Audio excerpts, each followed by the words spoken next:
Hey everybody, welcome back. This video just came, off the top of my head, and what I thought I would do is get to know myself right here on camera in front of you guys. So I've pulled up 24 aspects of my personality, and I'm embarrassed to say that I haven't done this to this point, which was study every aspect of my personality. And I'm the first one to tell you that know thyself is one of the, basically one of the commandments that Jesus gave. So knowing yourself is very important, and or important, as some people might say. So I've pulled up a page on my exact natal chart, so I'm going to read a little bit of that to tell you a little bit about me. And as I'm reading it, I'm going to come to realizations about myself right as the recording is going on. So this is kind of fun. It's really exciting. I've also pulled up in my natal chart a page on the Leo Virgo cusp, on which I was born. August 22nd is the last day of Leo. As I've said in previous videos, I was born at 1:43 in the afternoon, so I basically spent my first 24 hours as half Leo and half Virgo. And so I've got a little bit of that I'm going to read to you. This is going to be a long video. I've also pulled up my moon in Gemini, my Mercury in Virgo, and where the planets were, where all the planets were in what constellation at the moment that I took my first breath. So I have had a glass and a half of wine. I might slur my speech a little bit. I'm sure I have already, as a matter of fact. It's going to be fun to watch tomorrow. Anyhow, so let's get going, and just a little bit about me. Let's see some good stuff here. Yeah, that sounds really good. There's an unmistakably regal air to solar Leos. Absolutely. These are dignified, even noble folk. I'm blushing a little bit. Leos have a reputation for being conceited, but think again. Leos do feel important, but this generally takes the form of wanting to change the world in some way. To make the world a better place. They are generally motivated by affection for people, and often have big dreams and plans to make people happy. Generally, Leos are hardworking. After all, they are attracted to the good things in life, and they know they have to work to get them. That's absolutely true, but it took some incredibly hard life lessons for me to get to understand that. It is sometimes difficult to imagine Leos as go-getters if you happen to catch them in one of their languid moods.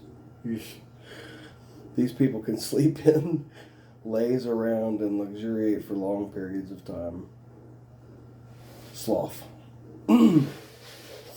However, when they do get to work, they do it with intensity and determination. Now, that is absolutely true. It takes me a little bit to get up and rolling sometimes, but man, when I get moving, if you know anything about the X-Men and Juggernaut, his superpower basically is once he gains momentum, there is nothing that can stop him. Excuse me. Let's see. In this way, they are not unlike their symbol, the lion. The worst thing you can do to a Leo is accuse them of bad intentions. Displaying behavior that makes them think you don't appreciate them runs a close second. These happy, jovial people become mighty hurt when others don't see them for their noble intentions. And this is cafeastrology.com, where you can put in, if you know your information. Doing free readings, by the way. Anybody wants to email me, wildcat44444444, it's 8 4 at gmail.com, with your first and last name, birthday, year, and if you know the time of day you were born, even better, and the city in which you were born. Excuse me. Loyal and sometimes rather traditional, Leos are, after all, a fixed sign. They'll hold on to situations and people for a very long time before they give up. There is an unmistakable idealism to Leo's view of the world and people in it. often Leos have a very noble inner code that they answer to. It's important to have a code to live by. Although on the surface, Leos appear rather confident, they can actually be some of the most humble souls around. It depends on what stage in life they are. I'll add to that. They are the first to blame themselves when something goes wrong. Once again, it's the leonine self-importance at work, and this characteristic works in unexpected ways. Instead of being conceited, self-absorbed show-offs of reputation, they are usually very self-aware, self-conscious, and yes, even humble. And a mature Leo most certainly is all of those noble qualities. Kittens, not so much. He is masterful. That's absolutely true. He likes authority. It depends on which direction it's coming at me from. It depends on which direction from which it's coming at me. He aspires toward an ideal. He likes to give advice. He is honest, frank, loyal, open, and sincere. If I'm nothing else, I'm sincere. Possible issues. Pride. Oh, shit. Yeah. Vanity, arrogance, presumption, and disdain for others. So, that's just a little bit about Leos in general. Sun in Leo, and this one was put on the printout to my personal natal chart with all my information. So, I'll read you now a little bit about the Leo Virgo cusp. If you're still with me and listening to me read about myself, I thank you very much. Please like, share, and subscribe. Being ruled by the planet Mercury and the Sun itself, the Leo Virgo cusp brings together a combination like no other. That's fair. People born on the Leo Virgo cusp dates tend to be, apart from persuasive and communicative, in dire need of attention. That's also fair. This craving for emotional support may sometimes leave them at the mercy of others, which is, of course, not a good thing. Stoicism is something I've been studying recently, and it's funny if you think about the Zen master story about insulting a rock. If you insult a rock, what have you done? What have you accomplished? The rock doesn't care, and the only time you're really ever upset about something that somebody else does is when you allow yourself to be upset. You have control over your emotions, whether you realize it or not. That's just what the truth is. And that's been another hard lesson learned. Holy shit.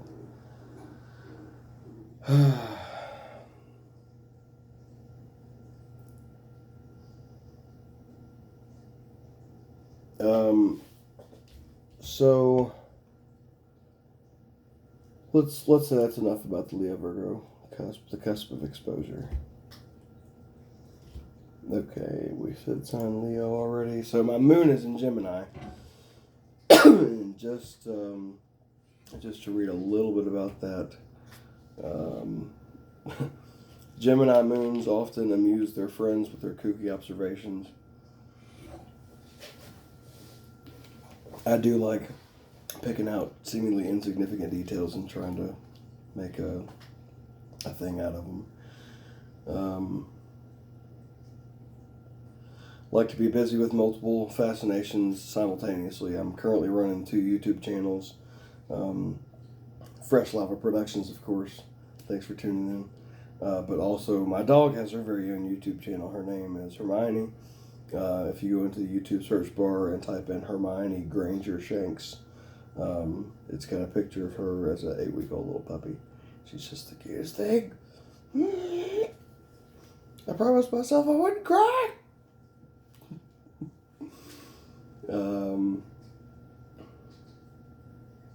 Speedy and bright messengers. It is definitely a communicative aspect. Gemini, air sign. Air signs represent intellect, and Geminis are particularly sharp-witted, no matter if it's in their sun, their moon, or their rising. Gifted students when they want to be, and gifted speakers as well.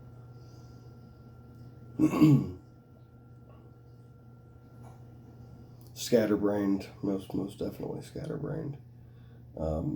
Interested in so many different things.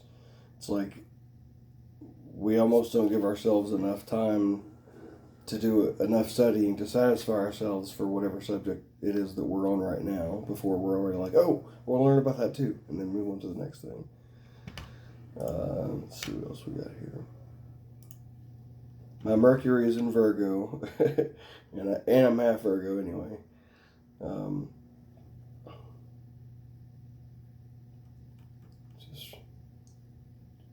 So Mercury rules communication again, and your intellectual side.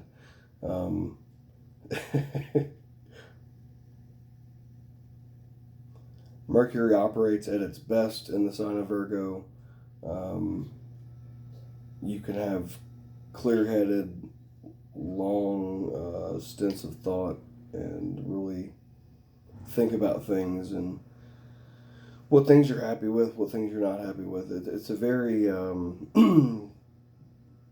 it's an aspect that lends itself to going inward and really putting things into perspective. Mercury and Virgo make for great students, great authors. Talking about the fascinations with many things, in addition to the 2 YouTube channels, I'm writing 22 children's books. I also own my own small business. It's a pet sitting service, and also a mobile services business. Instead of having to go to a vet's office or to a groomer, I come right to your house, trim your dog's nails, express anal glands. It's nasty, but it's necessary in some cases. Clean ears. I was the best vet tech ever made for 9 years. I'm still actually the best vet tech ever. I just don't currently work as a vet tech. Nobody can hang with my stuff. I'm just a big, hairy American window machine. Anyhow, back to me. Zodiac's ultimate perfectionist, most certainly, and Virgo is like that, just kind of in general. And so I'm half Leo, half Virgo, and my Mercury, my communication aspect of my personality is in Virgo, and my moon is in Gemini. So all those things converge to make this. I have a shit ton of stuff to say. I could go on. This video could be hours and hours and hours. I could just be sitting here talking about myself. There's plenty of material there. Let me just tell you. I'm trying to work on that Trump a little bit. It's like one of those impressions that anybody can really do. Like anybody can do a Christopher Walken. Anybody can do a Sean Connery. Anybody can do Donald Trump. They're just so easy. I love Frank Caliendo because he does obscure impressions. He has an impression of Jim Rome, which is just like a generic ESPN sportscaster, but he's got a unique sound to his voice. And Frank Caliendo does an impression of him, and man, it's spot on and it's hilarious. If you've seen the show and then seen his impression, it's really good. So my Venus is in Libra. So Venus is the planet that rules over your feelings on love and romance and passion and that sort of thing. The first 12 signs that I have, are actually contain 4 Libras. So it's a lot of need to balance things out and balance the scales, and like things to be fair and genuine.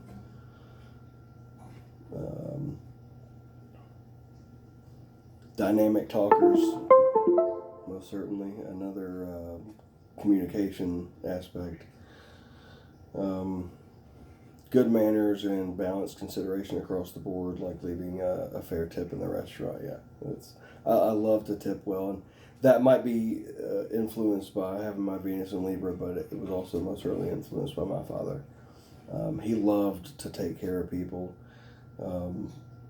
Being out at the restaurant, my mom is incredibly fair, and she'll she'll tip what's a good tip, but it's fair. But Dad always would want to leave what she may have thought was more of a tip than was necessary for the quality of job that was done. And you can easily see that point of view also. But I always got a really warm feeling when the bill at the restaurant was like $30 and he left a $10 tip. Something like that. Just incredibly generous guy. Love to make people feel good about themselves.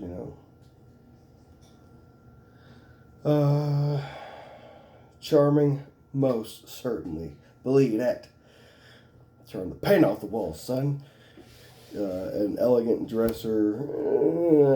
I like to be comfortable. I like to wear gym shorts most of the time, jersey material type shorts, because, I look good already. What do I need to dress up for? What are we talking about here? Graceful. I don't know about that one so much.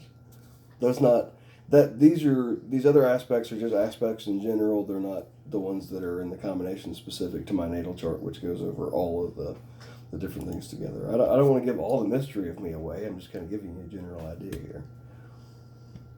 My Mars is in Cancer, and some of these I am actually just reading for the first time and learning these things about me and trying to tie back to memories that I have and see if they're accurate. Hard exterior, I can put on a good show. Protecting your soft inner self.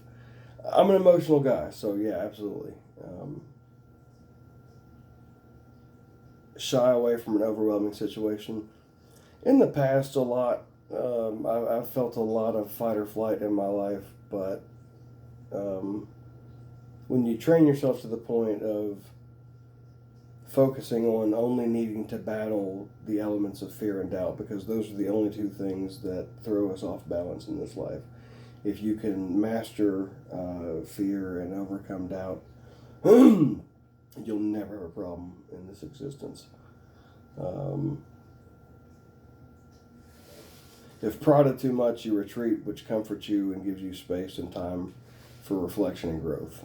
That's absolutely spot on. Yeah, if I feel like I've been wronged in some way, then I like to just kind of keep to myself for a little while and get into my studies and learn and grow mentally and physically and spiritually, and just trying to level up.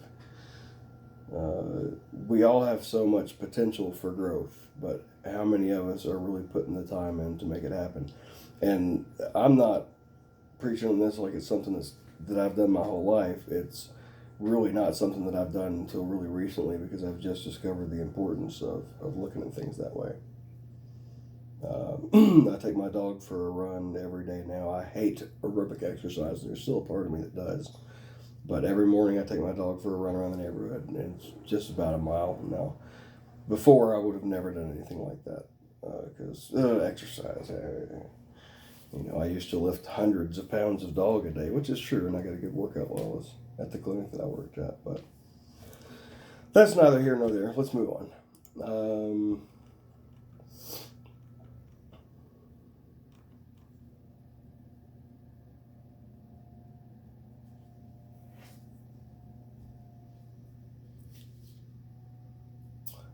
The fiery masculine energy of Mars in Cancer will give you bravery to face more fears. I've had to face a lot of fears recently, especially.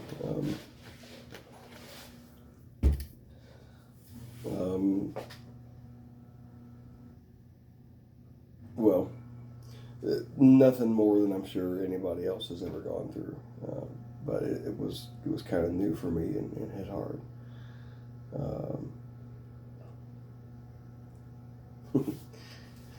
You may be a homebody, but you know how to make your significant other feel like royalty in the castle. Jupiter in Libra. Let's see what that's all about. Jupiter is the ruling planet of generosity and trust. Libra is symbolized by the scales, the only inanimate object in all the 12 zodiac symbols. Excuse me. objective and just, favor fairness above all, which is multiplied by Jupiter's generosity when Jupiter is in Libra.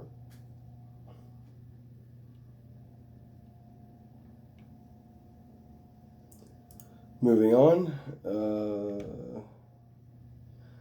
Yeah, I'm doing this hoping that I can entertain somebody and maybe teach somebody something somewhere, but I'm actually doing this particular video as more of a therapeutic thing for myself. I kind of remove myself from the fact that there are going to be people watching this video, and I just kind of pretend like it's just me and the camera, like we're all buddies, and you know, I let it fly. If you see my other videos, I don't hold back much. It doesn't feel right to not be who I am, so I am who I am. I am that I am. And going back and watch myself talk about mistakes I've made and tough times that I've been through really helps me to get stronger and able to move on, because if I can look back and say, man, that was rough, but then look towards the future and say, you know, they have all those sayings, it's always darkest before the dawn, and it takes extreme pressure to create diamonds, and I refuse to sit back because of bad times and say, I'm not going to move forward. And so instead of doing that, I'm just moving forward. You know, I'm out here making it happen.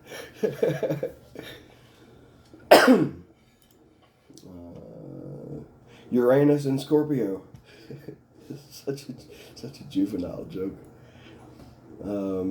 Forceful and determined, can overcome almost any obstacle that may be placed before them to achieve their goals.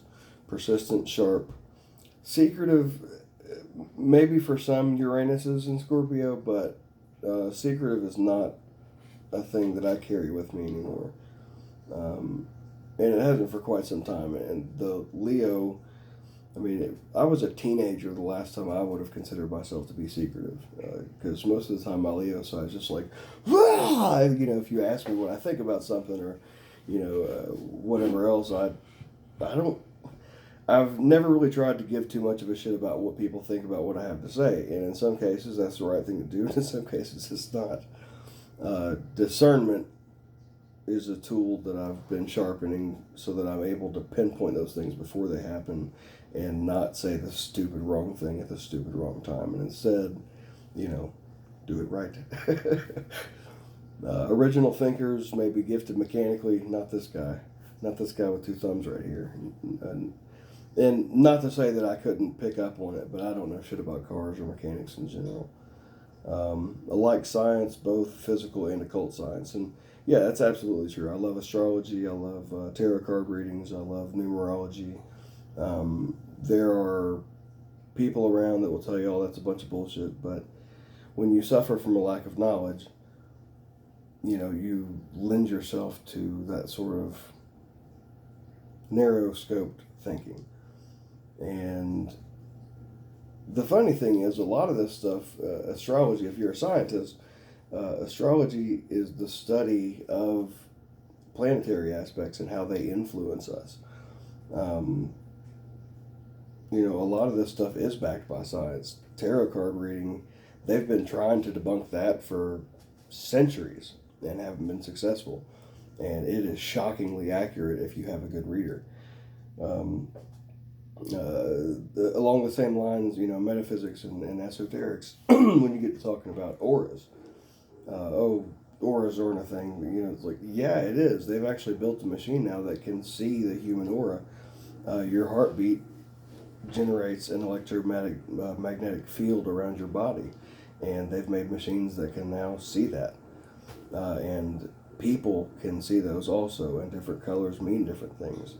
Now, this is all so fascinating. I can't imagine why it would be suppressed. Anyhow, moving on. Neptune and Sagittarius, intuitive and may have psychic talents. Just may. What do you say? Lay by the bay, make things out of clay. Happy Gilmore, anybody? They want experiences that expand their senses and spirit. I consider myself to be a spiritual person, no doubt. And I'll add that everything that I believe in is because I've seen evidence that it is the truth. I don't believe in bullshit, and I don't believe in things just because that's what the common belief is, or that's what I'm told to believe, and that's most definitely illustrated throughout my chart. I mean, there's another thing, your natal chart. If somebody thinks astrology is bullshit, they should go to cafeastrology.com, type in their birth information, and then read about themselves and see if you think there's really nothing to it. Anyway, yeah, moving on. So, idealistic, most certainly. Love grand ideas. Yes, I love huge, big time visions. Like, I'm going to have a Kentucky Wildcat themed Bugatti that I'll pay $22.22 million to purchase, and then after I drive it for 2 years, I'm going to donate it to the University of Kentucky just because. That's how much. Or maybe there's a charity or something like that. Ooh, also got. No, I don't want to get into that one. Okay, anyway.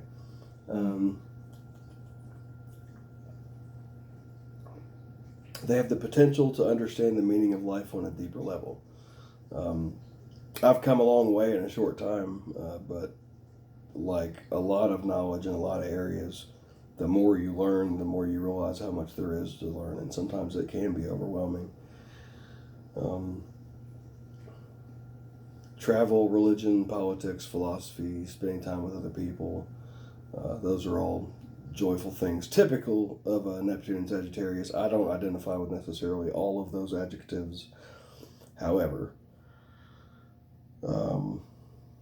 know how to refine facts and belief into a tolerant, free environment.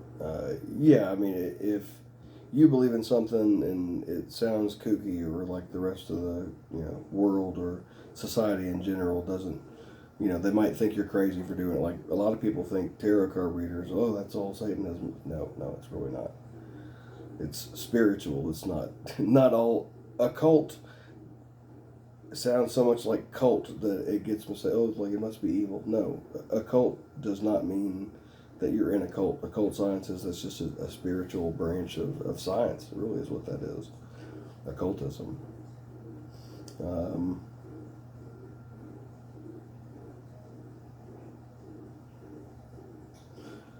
Yeah, I think that's enough for that one. There's so much to read about all of these aspects, and it even that can be overwhelming, just getting to know everything that there is to know about yourself.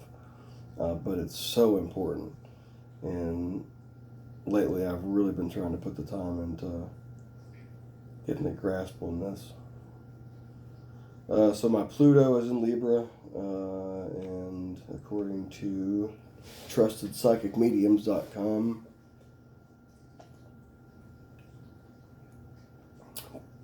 that's referring to Generation X, just before the Millennials, I'm pretty sure. Was it Generation X, Millennials, and Generation Y? Anyway, grew up being highly socially conscious, obsessed with romantic relationships. Just a couple, but yeah, obsessed is not a bad word. But when you love somebody, where's the line between love and obsession? I mean, if you're not hurting anyone, maybe you just talk too much and say stupid shit. Anyway, make conscious efforts to cut themselves off from previous generations. Like, didn't want to be associated with the hipsters and the hippies and different groups like that.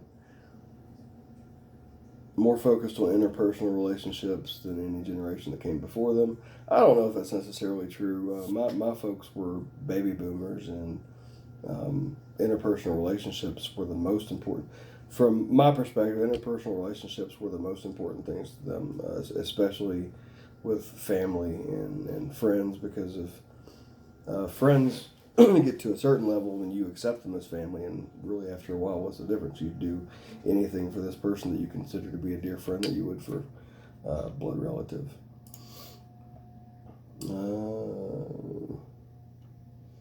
Lilith and Scorpio. This one I'm actually not familiar with. I think Lilith has something to do with. Oh boy, here we go. Lilith and Scorpio may let you be enticed by sexual attractions easily, whereby you subordinate yourself to a more powerful partner, or in reverse, it comes to a mutually making of the most of power. In this position, I don't even know some of these words actually.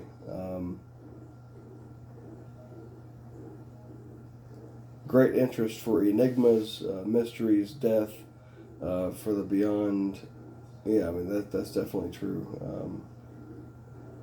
Esotericism, frustration, material ambition, fantasy, suicidal impulses. Not this guy. Magnetism, most certainly. Acute lucidity, transformation or initiation. I've gone through a lot of transformations, most definitely. Nightmares. Not in a long time. I think the last actual nightmare that I had, maybe I was in my early 20s, and I'm 38 now, so really, lately, especially in the last decade, it's been fantastically good dreams, well, you know what? I actually have had nightmare more recent than that. It just occurred to me. Actually, the worst nightmare of my life was just about 4 months ago. You have to deal with setbacks, accidents, and symbolic as well as real deaths. Although there are usually opportunities to avoid it before any danger appears. Yeah, but sometimes you're too stupid to see the signs, or just head in the clouds. That's that Leo bullshit. Head in the clouds. My North Node is in Leo, and this talks a little bit about the soul mission with the North Node in Leo. Often the individual is unaware of the war taking place inside, a situation that could go on for years. As time passes, he is dumbfounded by his inability to progress in life. Yeah, I mean, I didn't. I went into the Army in 2004, and that was the first time I'd been out of my parents' house, and I think I was like 21 or 22. And then I got hurt in basic training, came back, and then I think I was 29 or 30 before I moved out of my parents' basement. It's pathetic, I know. I'm a homeowner now, and anyway, but late bloomer. I'm getting that Thor meme in my head. That was embarrassing. Like, yeah.